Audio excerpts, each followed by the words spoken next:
Cântec despre zbor și ploieri.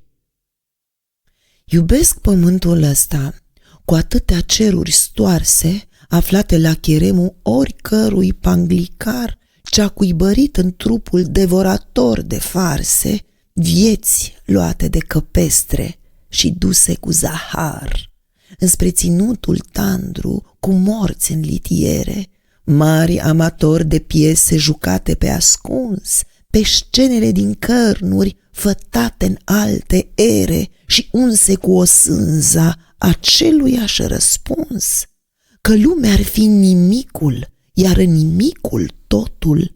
Cătați-vă între zile eșec după eșec, acolo unde suntem vânduți de camelotul din noi unui alt mâine, cu coarne de culbec, mai târător ca fluviul cu pești din sâni de fată, ce înfulecă la cină mormanele de setci.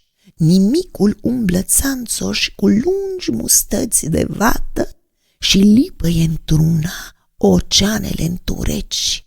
Doar urme fără urme lăsăm, cum lasă zborul unui ploier pe boltă. Suntem și noi ploieri, cu aripi prost tranșate de pe la abatorul unde se fac salamuri din zilele de ieri.